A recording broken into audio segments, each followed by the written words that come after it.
وبركاته. بسم الله الرحمن الرحيم. الحمد لله رب العالمين، والصلاة والسلام على نبينا محمد وعلى آله وصحبه أجمعين. اللهم علمنا ما ينفعنا وانفعنا بما علمتنا. اللهم فقهنا في الدين وعلمنا التأويل وزدنا علما يا رب العالمين. رب اشرح لي صدري ويسر لي أمري واحلل عقدة من لساني يفقهوا قولي.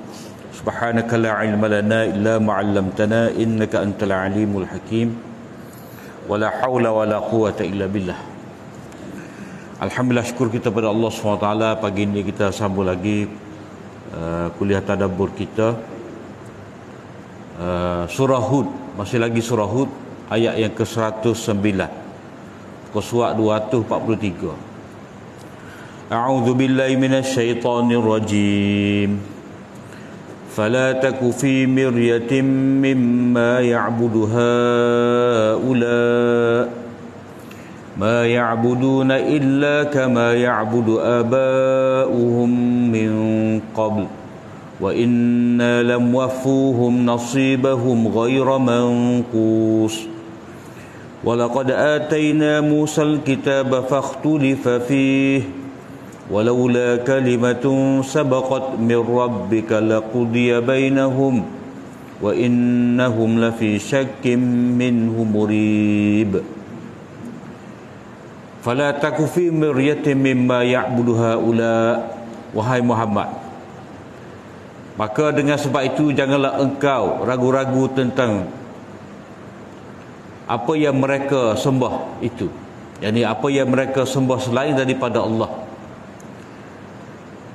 Yakni betapa mereka tu rugi, kerana apa, sedikit pun daripada penyembahan mereka itu tidak dapat memberi manfaat kepada mereka bila mana tiba waktu yang Allah SWT nak membinasakan mereka.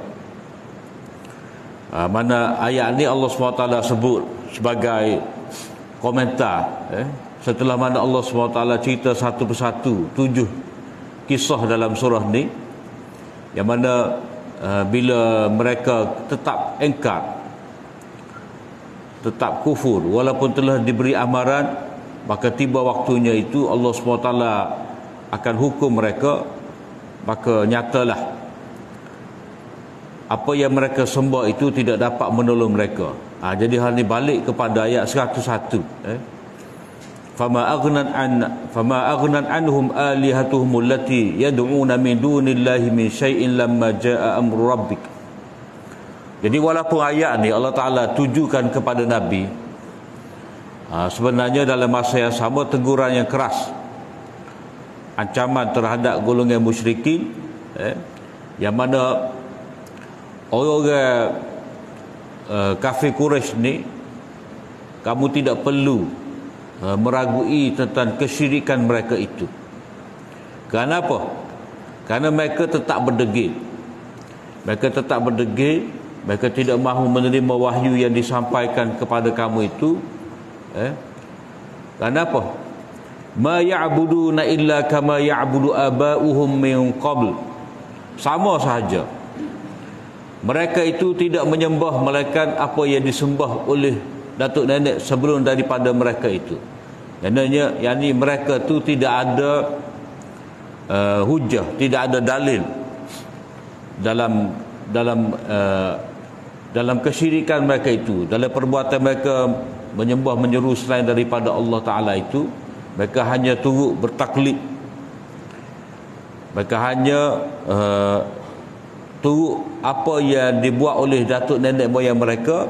Yang mereka tidak pernah berfikir dengan akal mereka yang waras, dengan fitrah mereka yang asal itu, bahawa apa yang disembah selain daripada Allah SWT itu tidak berguna sama sekali.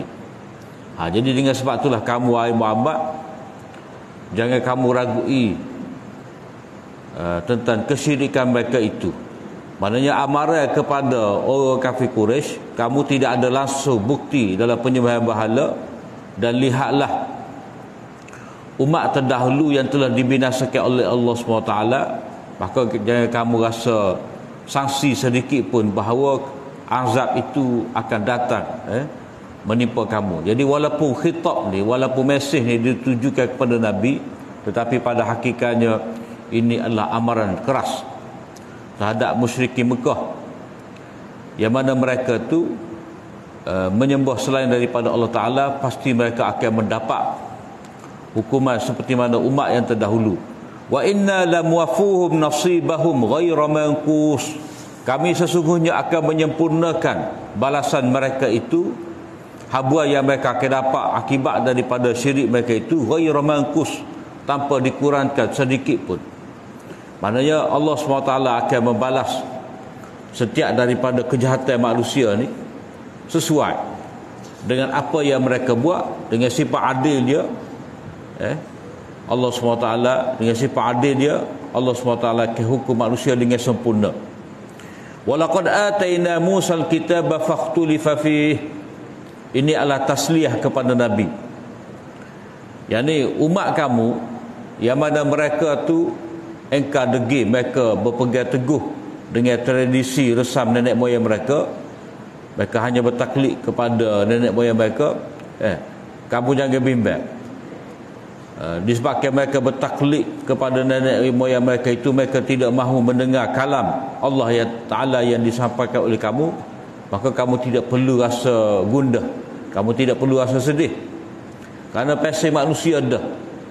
Di antara mereka tu, bila dibacakan ayat-ayat Allah SWT kepada mereka, mereka ikhtilaf sesama mereka, mereka tidak mahu menerima, lalu mereka berpecah belah. Mereka ragu tentang kalam Allah yang diturunkan kepada mereka. Walaqad atayna Musal kitaba fakhtulifa fih. Kenapa? Kerana sesungguhnya kamu tidak perlu rasa sedih, gundah gelanda, kerana kami telah memberikan kepada Musa itu kitab, lalu mereka itu berselisih. Maknanya mereka tu tidak mahu menerima Taurat yang disampaikan kepada mereka. Jadi umat kamu ni lagu tu juga, sebahagian daripada mereka tu mahu menerima, sebahagian daripada mereka tidak mahu menerima wahyu yang disampaikan oleh Allah SWT, wahyu yang diturunkan oleh Allah SWT yang disampaikan oleh kamu tu. Mereka berikhtilaf. Kenapa? Kerana mereka masih lagi berpegang dengan tradisi resam nenek moyang mereka. Saya nak tinggal penyembahan berhala. Jadi umat Nabi Musa lagu tu, umat kamu pun lagu tu. Maknanya ini sentiasa akan berlaku, sentiasa akan berlaku. Ada orang yang mahu menerima, ada yang tidak mahu menerima. Walaula kalimatun sabaqat min rabbika laqudiya bainahum. Dan kalau tidak kerana ketetapan dari Tuhan kamu itu, maknanya kalau tidak terdahulu ilmu Allah SWT bahawa mereka itu diberi tempoh, maka tentu mereka itu akan dihabiskan, mereka akan diputuskan, kedudukan mereka itu akan diputuskan, yakni mereka akan dibinasakan oleh Allah SWT. Maknanya Allah SWT telah menurunkan kitab, telah menghantar Rasul. Umat yang menentang tadi, mereka khilaf, mereka kata ni kalam Allah, tapi kalam Allah tak kira Allah Ta'ala turunkan kepada orang seperti ini. Orang tu kata ni kalam sahih, orang ni kata kalam tu tukar tenung, tukar tilik, orang ni kata penyair. Jadi mereka tu daripada mereka terima kalam Allah, mereka lebih suka untuk tolak dengan macam-macam alasan. Satu alasan pun mereka tidak sepakat. Sedangkan kalau mereka terima ni adalah kalam daripada Allah Ta'ala, lalu mereka beriman, selamat. Tetapi mereka memilih untuk tidak sepakat dalam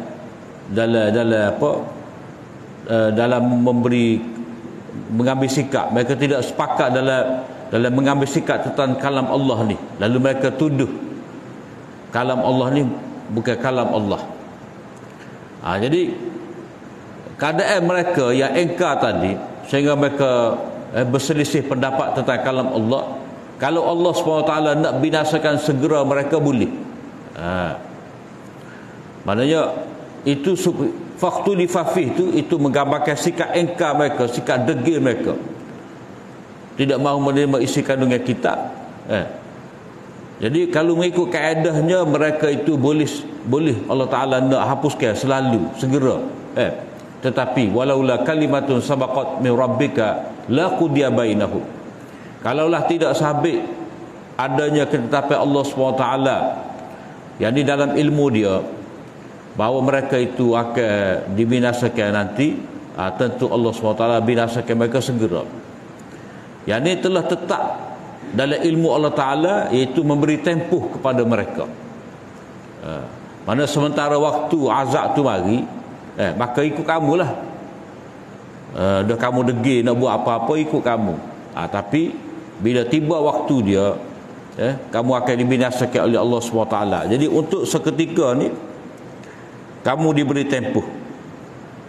Wa innahum lafi syakkim minhu murib. Sesungguhnya mereka itu benar-benar berada dalam keraguan, kesangsian daripadanya.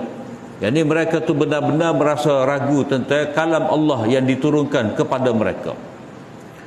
Begitu juga mereka tu berasa sangsi tentang azab yang akan menimpa mereka kalau mereka tetap terus berdegil. Ataupun mereka tu benar-benar dalam keadaan meragui isi kandungan kitab. Antara isi kandungan kitab tu adanya azab, dan azab yang lebih besar, azab di akhirat. Jadi Allah SWT nak nyatakan bahawa keadaan mereka tu berterusan, walaupun mereka diberi tempoh. Sebab apa? Sebab kerana kedegilan mereka. Jadi sebab itulah Allah Ta'ala menyebut ayat ni untuk menenangkan Nabi, menenangkan Nabi tentang orang yang engkar ni tetap ada. Sejarah manusia engkar terhadap wahyu Allah Ta'ala ni, dia bermula daripada zaman Nuh lagi. Seperti surah-surah yang kita baca, seperti cerita-cerita yang kita baca dalam surah ni, yang bermula daripada cerita Nabi Nuh, Nabi Hud. Semua tu Allah Ta'ala cerita daripada secara tertib kronologi dia, dan kita boleh nampak manusia ni, dia pattern dia sama aja dalam menolak kebenaran yang disampaikan oleh Nabi kepada mereka. Jadi hukum Allah Ta'ala lagu tu juga, iaitu Allah Ta'ala memberi tempoh kepada mereka untuk mereka bertaubat. Jadi kalau Allah Ta'ala zahirkan sifat jalal dia, sifat agung dia, mereka tu boleh dihapuskan dengan segera. Tetapi tidak, Allah SWT memberi tempoh kepada mereka. Jadi walaupun Allah SWT memberi tempoh kepada mereka supaya mereka kembali bertaubat, mereka tidak mahu, tetapi keadaan sebenarnya mereka ragu-ragu tentang apa yang disampaikan oleh Nabi kepada mereka. Yang ni azab hak mari itu mereka rasa tidak mungkin berlaku. Maka sebab itulah mereka tetap dengan keadaan diri mereka itu meragui kebenaran yang disampaikan oleh Nabi kepada mereka. Wa inna kullan lamma la yuwaffiyannahum rabbuka a'malahum. Ini peraturan Allah SWT dalam bab pembalasan.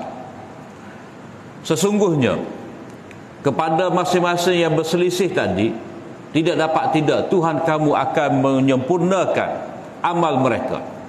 Yang ini balasan amalan mereka itu Allah Ta'ala pasti akan sempurnakan. Ini takkid kepada hujung ayat 109 tadi. Mereka akan mendapat balasan mereka dengan sempurna. Begitu juga di sini, masing-masing yang berselisih tadi pasti mereka akan mengambil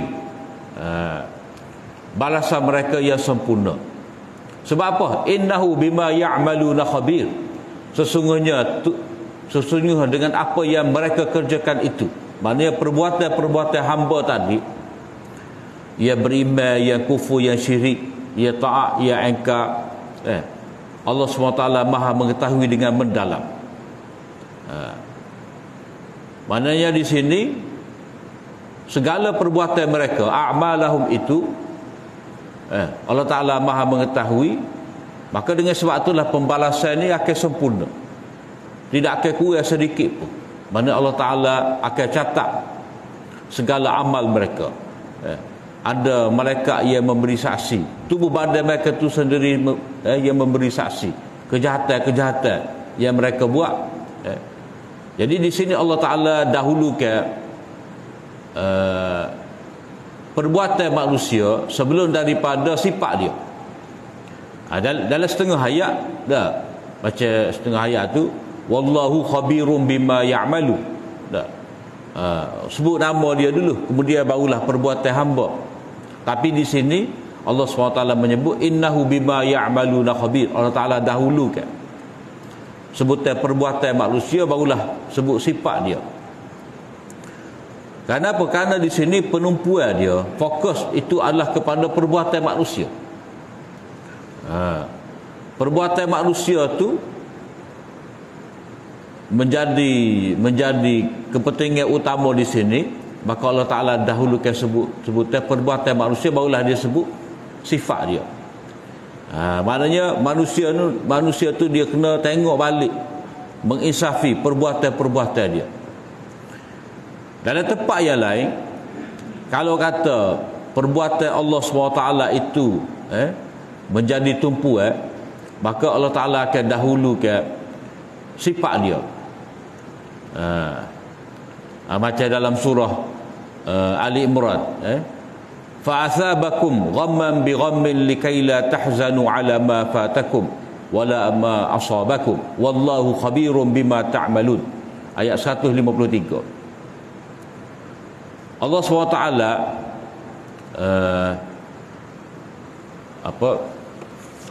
dalam ayat 153 surah Ali Imran ni, fa'athabakum ghamman bi ghammin 153.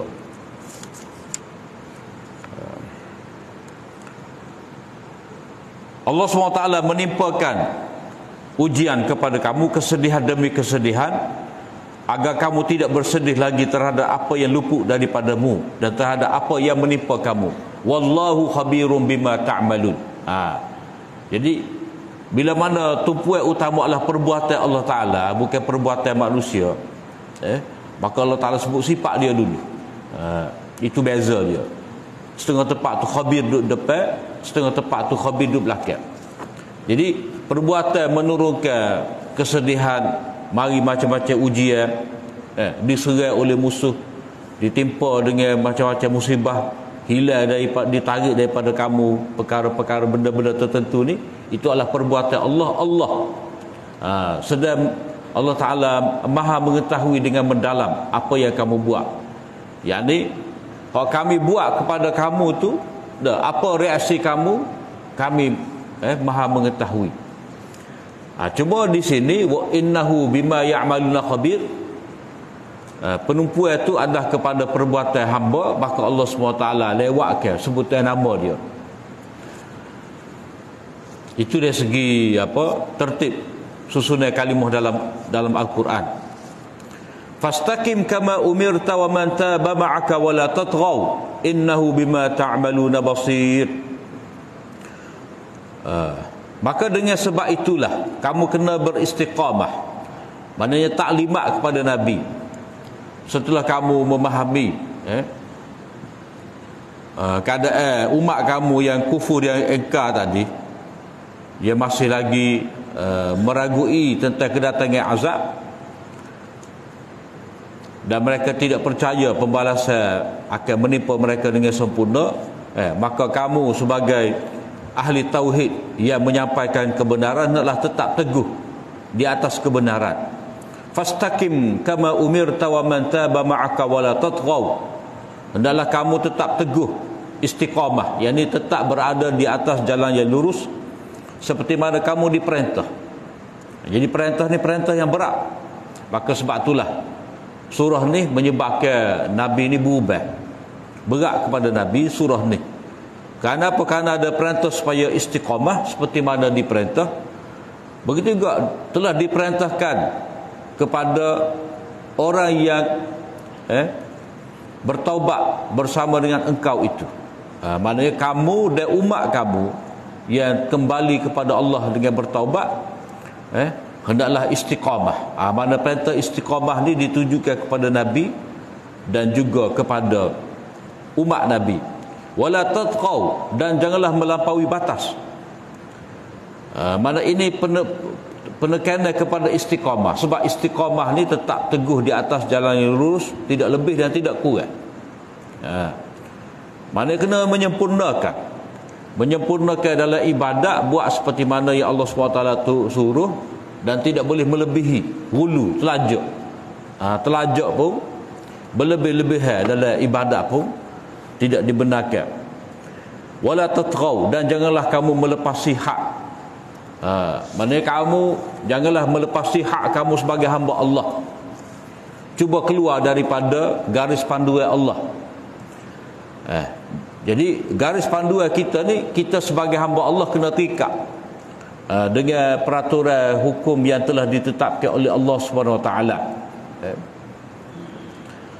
Jadi manusia ni bila mana dia rasa kaya, dia tidak sempurna, dia rasa dia telah cukup dah pada harta dia, pada kekayaan dia, lalu dia cuba keluar daripada garis dia sebagai hamba, lalu dia tinggalkan ibadat pada Allah SWT. Maka dengan sebab itulah Allah Ta'ala kata, hendaklah kamu ni tetap teguh istiqamah dengan panduan daripada Allah SWT, dan jangan kamu melenceng. Sebab apa? Sebab manusia ni bila mana dia rasa kaya, maka dia akan rasa dia tu sebagai orang yang tidak berhajat kepada peraturan Allah. Dia cuba keluar daripada batas diri itu sebagai hamba Allah. Innahu bima ta'maluna basir, sesungguhnya Allah Ta'ala itu dengan apa yang kamu kerjakan, dia maha melihat. Mana Allah SWT maha melihat perbuatan yang dilakukan oleh kamu, wahai manusia. Kerana apa? Kerana kalau kamu tidak istiqamah, kamu lari daripada jalan kebenaran, lalu kamu melampaui batas, maka perbuatan itu akan nyata, jelas sekali. Tuhan nampak. Tuhan nampak, orang beriman pun nampak, siapa-siapa pun nampak. Maknanya sikap hulu dalam beragama, meninggalkan jalan istiqamah, jalan sunnah Nabi, itu akan nyata sekali. Bila mana manusia tu melampaui batas. Wala tarkanu ilal ladzina zalamu fatamassakumun nar, dan janganlah kamu cenderung kepada orang-orang yang zalim, maka api neraka itu akan menyentuhi kamu. Wa ma lakum min dunillahi min awliya, dan tidak ada kepada kamu selain daripada Allah Ta'ala ni mana-mana pelindung, mana-mana wali yang dapat memberi perlindungan. Thumma la tunsarun, dan kamu tidak akan diberi pertolongan. Maknanya taklimat kepada Nabi lagi, Nabi kena istiqamah, dan tanda istiqamah tu tidak melampau. Begitu juga tanda istiqamah ni, dia kena tetap teguh bersama dengan orang-orang yang adil. Kena tetap teguh bersama dengan orang-orang yang adil, dan kamu tidak boleh cenderung tunduk kepada kehendak orang-orang yang zalim. Sebab apa? Orang zalim ni dia ada sepanjang zaman, dan mereka ni menzalimi orang lain dengan memberi macam-macam tekanan. Jadi mereka tu nak kamu ni turut kepada mereka. Mereka menzalimi kamu tu, memberi tekanan kepada kamu supaya kamu meninggalkan jalan kebenaran ni, jalan menyampaikan wahyu Allah Ta'ala. Mereka tu memberi tekanan kepada kamu supaya kamu tidak lagi teguh di atas jalan Allah SWT. Maka Allah SWT memberi peringatan kepada Nabi dan juga orang beriman ni, jangan cenderung kepada orang zalim. Sama ada tekanan mereka tu supaya kamu tinggalkan dakwah, tinggalkan kebenaran, ataupun tekanan yang mereka buat tu sebab kamu bergantung kepada mereka dari segi harta, dari segi perdagangan, dari segi penciptaan senjata, kamu bergantung pada mereka. Maka dengan sebab itulah kamu tidak boleh cenderung menyokong, kita kata blok-blok negara-negara yang zalim ni. Akibatnya kamu tidak akan mendapat pertolongan Allah SWT. Fatamassakumun nar itu takhfif ukhrawi. Tapi sebelum daripada tu, bila kamu berhadapan dengan musuh-musuh kamu, oleh kerana kamu cenderung kepada orang-orang yang zalim, sebab orang zalim ni dia akan tekan kamu secara batin, secara terselindung, dan mereka tu secara terselindung juga mereka memberi sokongan kepada musuh kamu. Maka dengan sebab itulah kamu tidak boleh cenderung kepada mereka. Wa ma lakum min dunillahi min awliya. Bila mana kamu cenderung kepada mereka sehingga kamu memberi kesetiaan kepada mereka, maka kamu tidak akan mendapat pertolongan daripada Allah. Kenapa? Kerana untuk kamu mendapat pertolongan daripada Allah ni, orang yang kamu kena memberi kesetiaan, orang yang kamu perlu mendapatkan sokongan adalah orang-orang yang tegak di atas kebenaran, orang yang tegak di atas keadilan. Jadi Allah SWT nak beritahu kepada kita di sini, konun pertolongan, nusrah pertolongan Allah SWT itu akan hanya ada bersama dengan awliya dia. Awliya dia siapa dia? Orang yang tegak dengan keadilan, orang yang istiqamah di atas jalan kebenaran, orang yang sentiasa berada di pihak, di blok adil, orang yang sentiasa berpegang dengan prinsip keadilan, prinsip ihsan, membuat kebaikan dan membuat pembaikan. Barulah Allah SWT memberi pertolongan. Wa aqimis salata tarafayin nahari wa zulafan minal lail. Dan dirikanlah semaya dua hujung siang. Yang ni semaya pagi dan petang, semaya subuh dan semaya asar. Wa zulafan minal lail. Dan pada ketika sebahagian daripada permulaan malam. Mana maghrib dan isya itu dikira sebagai permulaan malam. Ataupun setengah ulama kata ini turun ayat ni sebelum daripada Nabi timur semaya 5 waktu. Jadi kalau kira dulu kat semaya dua tepi lah, dua tepi siang, dan sebahagian daripada malam. Tapi berdasar kepada ayat yang lain, aqimis salata liduluki syamsi ila ghasaqil laili wa qur'an al-fajr.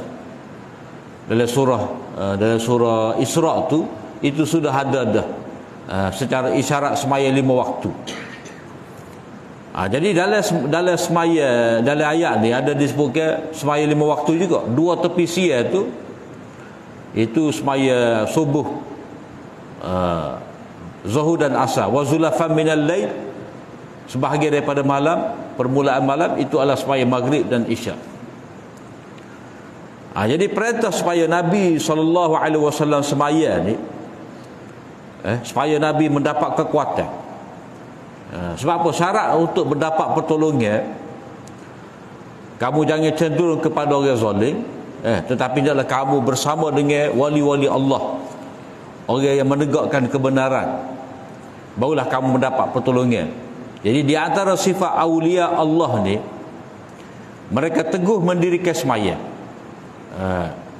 Mereka teguh mendirikan semaya. Maka dengan sebab itulah kamu kena menyertai mereka dengan mendirikan semaya pada waktu-waktunya.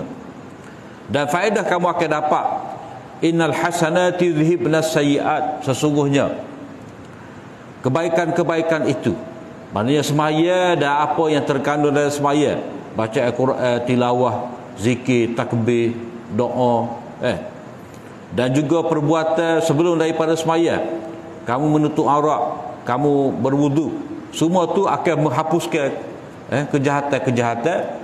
Zalika zikra lizakirin, itu adalah peringatan kepada orang-orang yang ingat kepada Allah. Mana tanda orang yang ingat kepada Allah SWT, adalah orang yang sentiasa mendirikan sembahyang. Dan satu lagi di sini, seorang yang membaiki amal dia. Innal hasanati yudhibnas sayyi'at. Pada dua keadaan manusia. Keadaan manusia yang pertama, dia buat baik. Dah. Dalam keadaan sentiasa lah. Maknanya 24 jam tu ada 5 waktu semaya. Dia sentiasa semaya pada Allah SWT. Taat. Dia ada juga orang yang buat ketaatan, lepas pada tu dia buat kejahatan. Maka Allah Ta'ala memberi panduan di sini. Di antara tempoh semaya tadi, dah, ada memakai waktu 6 jam, 7 jam, ada 3 jam, ada 2 jam. Dah. Jadi tempoh tu tidak ada kesalahan-kesalahan yang dilakukan. Maka sebagai kafarah, perbuatan baik sesudah tu, yakni semaya selepas daripada tu, itu menghapuskan dosa. Maka kaedah Allah Ta'ala memberitahu di sini, innal hasanati yudhibnas sayyi'at. Sesungguhnya kebaikan-kebaikan itu akan menghapuskan kesalahan. Jadi di antara dua waktu semaya, di antara dua waktu semaya, ada waktu kosong tu, ada di antara hamba Allah Ta'ala ni ada buat kebaikan. Lepas daripada semaya dia bersedekah, dia berzikir, dia buat kebajikan, dia tolong orang tu, tolong orang ni. Ada juga orang ya, di antara waktu semaya tu dia balik semula melakukan kesalahan. Jadi kesalahan-kesalahan dia buat tu di antara dua waktu semaya ataupun dua waktu dia buat kebaikan, maka waktu kebaikan kedua tu akan menghapuskan kesalahan-kesalahan tadi. Mana nak cerita pada kita bahawa meskipun perintah semaya ni tidak diarahkan pada kita dalam tempoh 24 jam, sebahagian kecil sahaja waktu kita ni diarah untuk kita semaya, itulah hak betulnya, hak istiqamahnya. Hak pentingnya dalam 24 jam tu ada waktu-waktu kamu ingat pada Allah SWT. Kemudian waktu kamu tidak ingat pada Allah SWT sehingga kamu buat kesalahan-kesalahan, tak apa.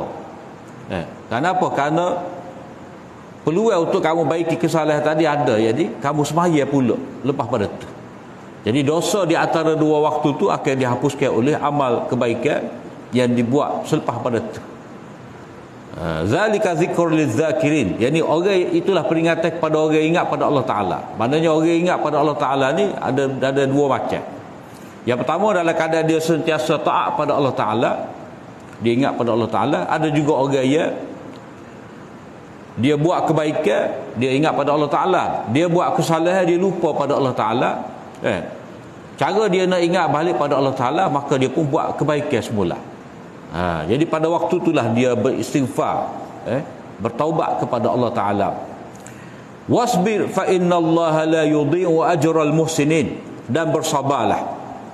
Mana bersabarlah dalam menunggu pertolongan Allah Ta'ala.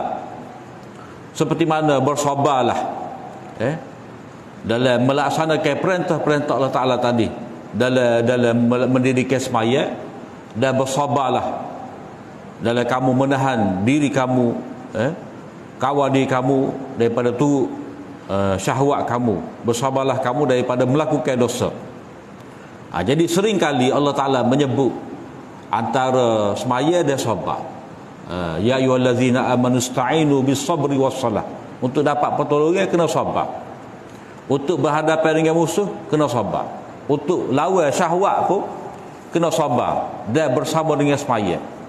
Tak boleh kita kata kita nak kata semaya pun buat maksiat, tak boleh. Kita semaya, lepas tu kita bertaubat kepada Allah SWT kalau ada maksiat. Jadi Allah Ta'ala beritahu di sini, bersabarlah kerana sesungguhnya Allah SWT tidak akan sia-siakan pahala orang-orang yang melakukan kebaikan. Yang ni solat dan sabar tu adalah gabungan yang sempurna. Dan itulah yang menjadikan seseorang itu orang yang muhsinin, orang yang sentiasa melakukan kebaikan. Maka bila begitu Allah SWT tidak akan sia-siakan pahala kebaikan. Maknanya kalau orang tu buat kebaikan, kemudian dia buat kejahatan, pahala kebaikan tu dia tidak akan terhapus.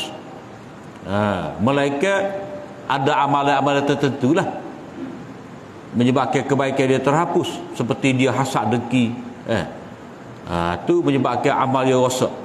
Tetapi kalau orang tu sentiasa membaiki kesalahan dia dengan sentiasa buat baik, Allah SWT tidak akan sia-siakan pahala orang yang melakukan kebaikan. Jadi gabungan antara semaya, sabar, sentiasa buat baik inilah alamat-alamat orang itu istiqamah atas perintah Allah Ta'ala. Falaula kana minal quruni min qablikum ulu baqiyatin yanhauna 'anil fasadi fil ardi illa qalilan mimman anjayna minhum. Mengapa tidak? Yang ini sepatutnya. Mengapa tidak ada di kalangan umat-umat yang terdahulu sebelum daripada kamu ni orang-orang yang tetap teguh melakukan kebaikan walaupun tidak ada lagi orang lain melakukan kebaikan. Ulu baqiyah ni orang yang tetap teguh melakukan kebaikan walaupun orang lain tak buat dah kebaikan. Orang yang telah berpihak kepada kejahatan. Maknanya umat terdahulu ni mereka meninggalkan amal ma'ruf dan nahi munkar. Maka arahan daripada Allah SWT kepada Nabi dan umat ni kena tetap teguh melakukan kebaikan dan mencegah kemungkaran, menyuruh orang buat baik, mencegah kemungkaran. Jadi Allah Ta'ala kata falaula, kalau mengapa tidak, yang ni sepatutnya. Mana sepatutnya umat sebelum daripada kamu mesti ada di kalangan mereka itu orang-orang yang teguh dengan melakukan kebaikan. Begitu juga dalam kalangan umat kamu ni kena ada juga, supaya sejarah umat terdahulu tidak bulat. Jadi kerja ulu baqiyatin tadi gapa? Ulu baqiyatin tadi yanhauna 'anil fasad, mereka tu mencegah daripada kerosakan di atas muka bumi. Itu kena ada ulu baqiyah, mereka mencegah benda fasad. Yang ni mereka tu naklah menyuruh buat baik, mencegah benda fasad. Illa qalilan mimman anjayna minhum, tetapi sayangnya sedikit sahaja di kalangan mereka tu yang ada sifat ulu baqiyah, yang melaksanakan tugas amal ma'ruf dan nahi munkar. Mimman anjayna minhum, yang kami selamatkan mereka. Yang ni mereka tu selamat adalah kerana mereka menjalankan tugas ulu baqiyah. Mereka tidak selamat, mereka dibinasakan adalah kerana mereka tidak melaksanakan tugas ulu baqiyah. Jadi ulu baqiyah ni orang yang kekal di atas kebaikan, walaupun lain meninggalkan kebaikan, maka dengan sebab itulah mereka boleh kekal lagi, selamat lagi. Wattaba'a alladhina zalamu ma utrifu fihi wa kanu mujrimin. Dan orang-orang yang zalim, mereka hanya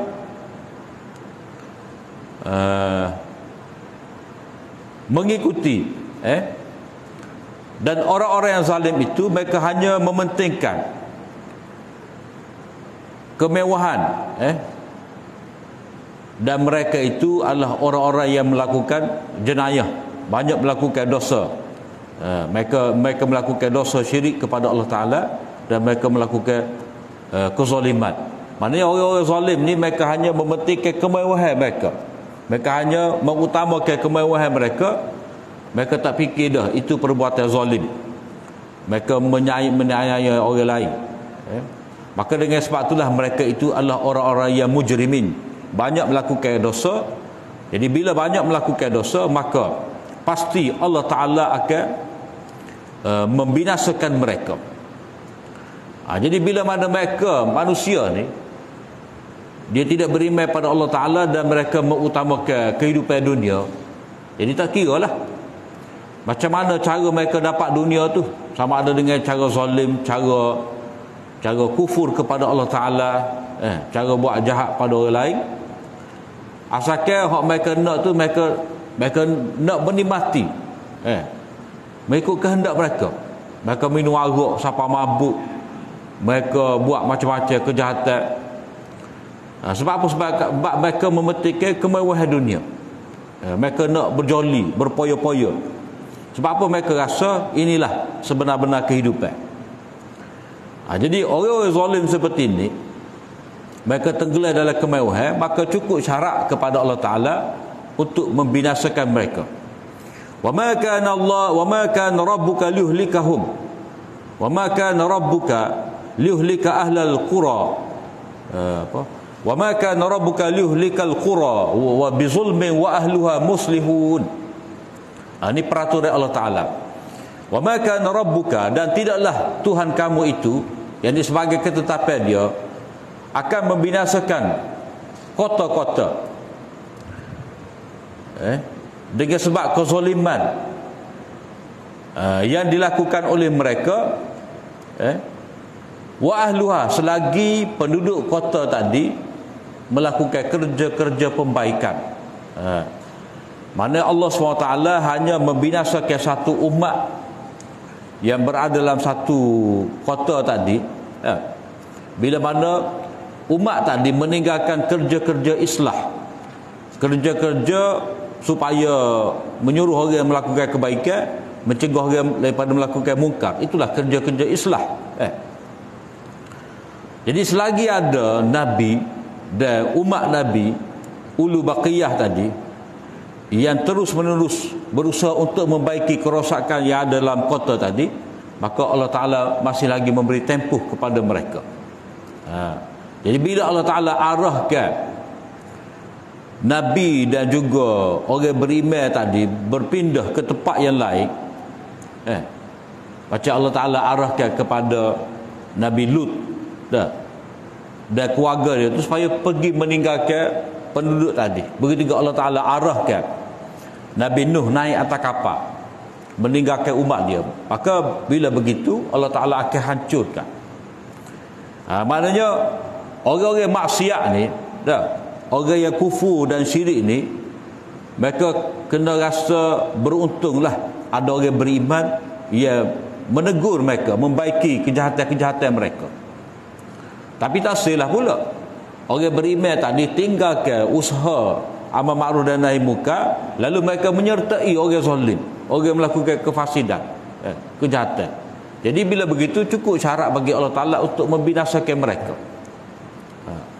Jadi adanya orang beriman dalam satu kota, mereka menunaikan tanggungjawab islah, maka mereka semua akan selamat. Tapi kalau mereka ni tupas kaki melakukan kejahatan, Allah Ta'ala akan hapuskan semua mereka. Jadi untuk mendapat keselamatan, kena terus kekal dengan amal ma'ruf dan nahi munkar. Jadi umat terdahulu ni, bila penentangan mereka tu sangat memuncak, maka Allah Ta'ala arahkan kepada Nabi mereka tu supaya hijrah. Maka pada ketika itulah azab akan menimpa mereka. Walau syaa rabbuka la ja'alan nasa ummatan wahidah. Kalau Allah Ta'ala nak, kalau Allah Ta'ala nak, maknanya ini tidaklah menjadi peraturan Allah. Kalau Allah Ta'ala nak, jadi dia panggil apa ni, kehendak Allah Ta'ala. Kehendak Allah Ta'ala, dia dari segi asalnya kehendak Allah Ta'ala ni, kalau Tuhan nak jadi. Kalau kata, kalau Allah Ta'ala menyebut kalau Tuhan nak, maknanya Tuhan tak silap. Maksud di sini ialah tidak akan menjadi peraturan daripada Tuhan kamu ni adalah satu umat. Walau syaa rabbuka la ja'alan nasa ummatan wahidah. Kalau Tuhan kehendaki, tentu dia akan menjadikan kamu ni umat manusia yang menurut agama yang satu. Jadi masyiah Allah Ta'ala di sini orang panggil masyiah takwiniyah.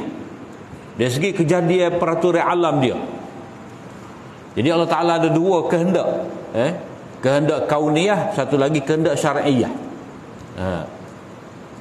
Kehendak kauniyah ni, mana spesies manusia Ya Allah Ta'ala cipta ni, dia akan ada pelbagai kehendak. Masing-masing tu ada yang nak jadi beriman, ada nak jadi kufur. Ada yang mahu bersyukur, ada yang mahu engkar. Jadi Allah Ta'ala ciptakan manusia tu dengan ada pilihan. Mereka diuji dengan pilihan masing-masing. Maka dengan sebab itulah Allah Ta'ala tidak jadikan manusia ni atas satu agama secara paksaan, tidak. Jadi kehendak Allah Ta'ala ni, Allah Ta'ala nak manusia ni, dia macam-macam. Sebab manusia diberi pilihan sesuai dengan manusia diberikan akal fikir. Maka dia boleh pilih kebaikan ke kejahatan ke sesuai dengan pilihan yang mereka buat. Dan pilihan yang mereka buat tu ada paduan. Allah Ta'ala turunkan Quran, turunkan wahyu, Allah Ta'ala hantarkan Rasul. Maka Rasul inilah membimbing manusia macam mana membuat pilihan yang tepat. Jadi adilnya Allah SWT ni, dia tidak menjadikan manusia ini terpaksa ikut agama.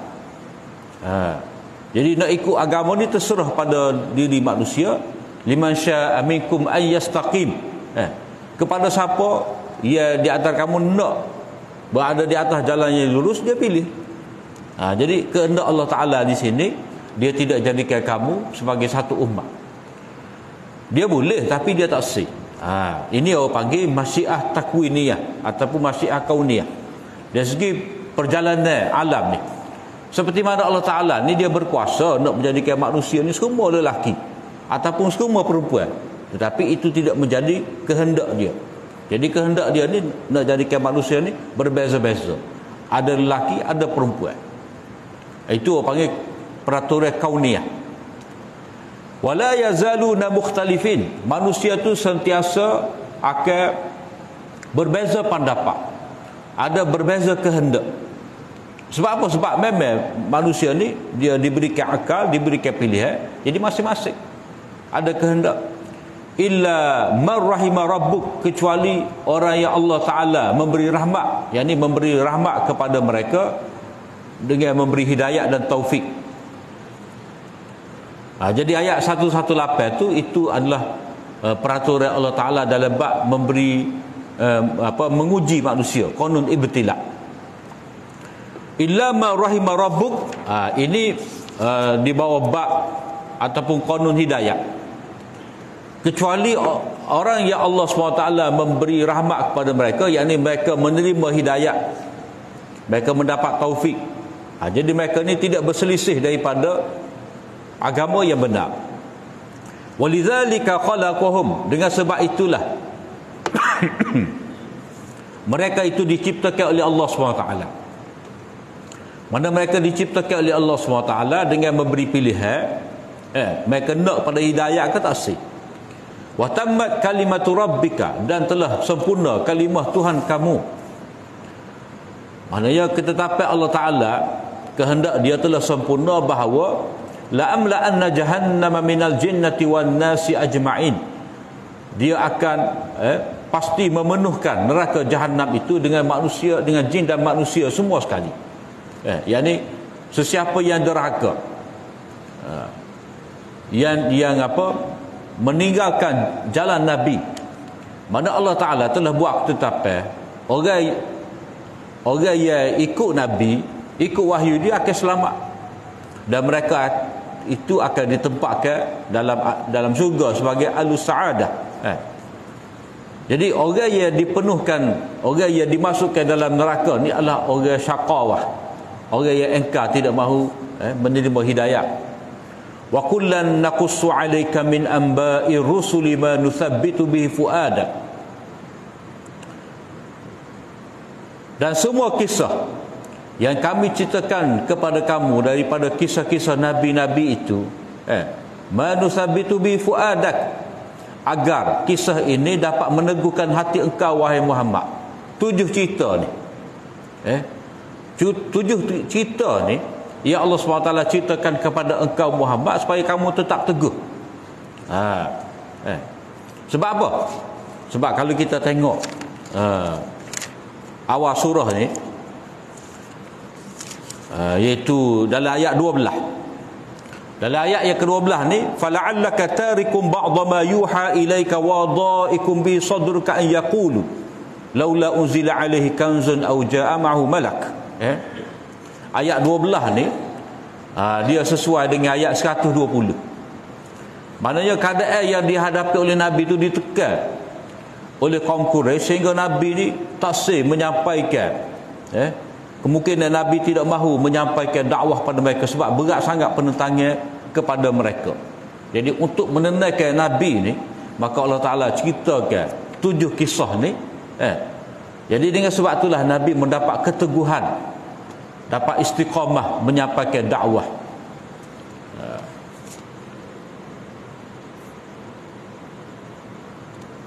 Sama juga baca ayat yang ke-7 tu. Itu adalah berkait dengan ayat 118, 119. Liyabluwakum ayyukum ahsanu amala. Wa ja'aka fi hadhil haqq wa mau'izatun wa dhikra lil mu'minin. Dan sesungguhnya telah datang kepada engkau dalam surah ini kebenaran. Mana Allah SWT telah ceritakan kebenaran kepada kamu dalam surah ini, supaya kamu ikuti dan tetap teguh di atasnya. Dan juga telah datang kepada kamu peringatan dan juga pesanan nasihat untuk orang-orang mukmin. Mana orang mukmin pun perlu mendapat hidayah dari Allah SWT melalui surah ni. Peringatan. Sebab apa? Sebab manusia ni dalam keadaan alpa dan lalai. Jadi mereka perlu diberi peringatan. Jadi peringatan itu ada sentiasa dalam surah ni. Yang ni supaya mereka tidak menjadi seperti orang-orang yang menentang Nabi. Wa qul lil ladzina la yu'minuna a'malu 'ala makanatikum inna 'amilun. Ini amaran terakhir kepada orang yang engkau tidak mahu beriman tadi. Buatlah, beramallah, buatlah dengan keadaan kamu sekarang ni. Wa qul lil ladzina la yu'minuna a'malu 'ala makanatikum. Katakanlah kepada orang-orang yang tidak beriman itu, berbuatlah menurut kehendak kamu, kesanggupan kamu, kemahuan kamu. Ikutlah kamu nak buat macam mana. Kamu nak engkar ke, kamu nak buat konspirasi, nak menentang Nabi, nak membunuh Nabi, nak menyekap orang beriman, kamu buatlah. Inna amilun, kami buat kerja kami. Mana kami tetap teguh dengan menyampaikan dakwah kebenaran. Yang ni kita ni pakat tunggu. Wantaziru inna muntazirun, dan tunggulah azab yang kamu minta. Kami akan tunggu azab yang kami memberi peringatan kepada kamu, dan kamu pun tunggu juga azab hak kamu diberi amaran, dan juga azab hak kamu cabar kami supaya azab tu mari. Walillahi ghaibus samawati wal ard, sifat-sifat Allah. Kedatangan azab ni dalam ilmu Allah Ta'ala tak ada siapa tahu. Walillahi ghaibus samawati wal ard, dan Allah jualah yang mengetahui rahsia langit-langit dan bumi, segala ketetapan. Wa ilaihi yurja'ul amru kulluh, dan kepadanya lah kembali segala urusan. Mana kesudahan yang baik untuk orang mukmin, kesudahan yang jahat untuk orang-orang kufur. Fa'budhu, hendaklah kamu beribadat kepada Allah, wa tawakkal alaih, dan bergantung kepadanya. Wa ma rabbuka bighafilin amma ta'malun, tasliah kepada Nabi. Dan tidaklah Tuhan kamu lalai alpa daripada apa yang kamu buat. Mana segala perbuatan kamu ni, wahai orang-orang mukmin ke, orang kafir ke, Allah Ta'ala tidak alpa. Maknanya semua tu dalam ilmu, dalam perhatian Allah SWT. Maka dengan sebab itulah kamu hendaklah sentiasa menjadi hamba dia dan bertawakal kepada dia. Habislah kita surah Hud ni, iaitu amaran kepada orang-orang yang kufur, dan juga keteguhan untuk Nabi dan juga orang beriman dalam menghadapi orang kufur ni. Kemudian Allah SWT lanjutkan lagi lepas pada ni, cerita satu kisah yang lengkap untuk meneguhkan lagi hati Nabi. Jadi keteguhan dalam berdakwah ni perlu dan caranya Allah Ta'ala ceritakan kepada Nabi kisah-kisah Nabi yang terdahulu dan Allah SWT sambungkan lagi untuk kita ni cerita Nabi Yusuf AS. Dalam surah ni hanya cerita Nabi Yusuf, tetapi dalam banyak pelak, dalam banyak sudut. Itu insyaAllah kita akan tengok pada minggu akan datang. Apa yang baik dari Allah SWT, silap dan kurang itu daripada kelemahan riabu. Aku liqauli hadha wa astaghfirullah li wa lakum. Assalamualaikum warahmatullahi wabarakatuh.